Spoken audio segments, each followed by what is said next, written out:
Jack, these comments were made well after it was established that the alleged gunman, the younger alleged gunman, had known links to Islamic State terrorists, after it was established that there was Islamic State flags in the cars of the alleged assailants. And yet the ABC are still pushing this notion that this had nothing to do with religion. Well, I agree with Michael as well. It is a fundamental misunderstanding of the subject matter and a fundamental misunderstanding of the reporting which she's supposed to be doing.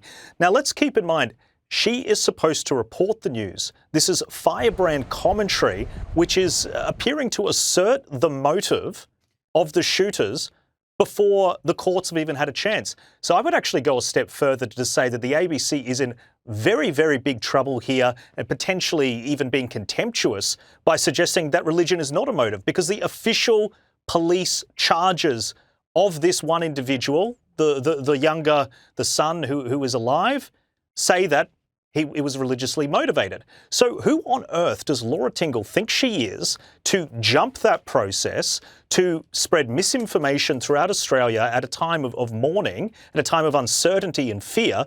Who does she think she is to just make these assumptions and to put this information out there that this was anything other than what we all know it is?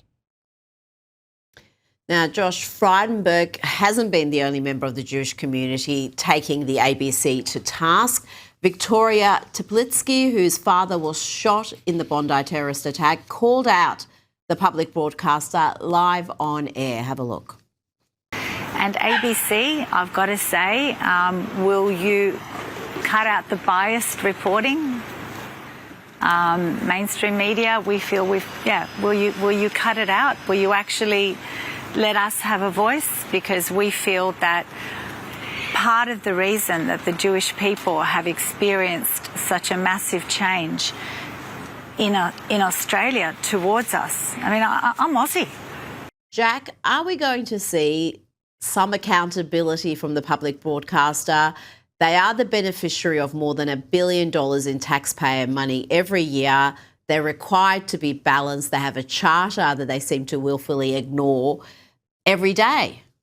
The ABC is in desperate need of reform. I personally wrote to Hugh and Justin Stevens, who are the two leaders that are responsible for this Laura Tingle mess, suggesting that religion is not a motive before anybody has had a chance to even test this in court, her just putting that out there. And I said, do you stand by this? How could you stand by it? It's misinformation. The ABC communications team wrote back to me and they stood by it. The podcast is still live.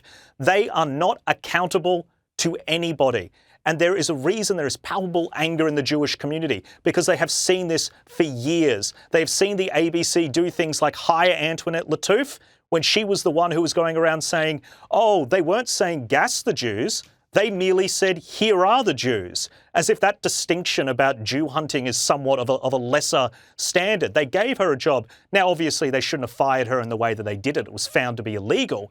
But the Jewish community has seen time and time again, instance after instance. They've seen ABC News reporters just uncritically quote Hamas figures as if, okay, well, they're capable of mass murder, but they're incapable of fudging a spreadsheet.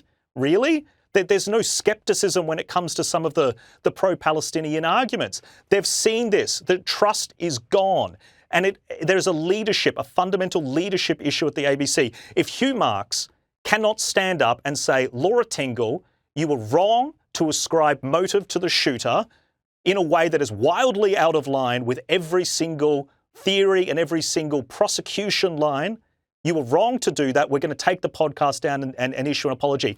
If he cannot do that very simple thing, which Australians need him to do, he's not fit to do that job, and the coalition needs to reform the ABC.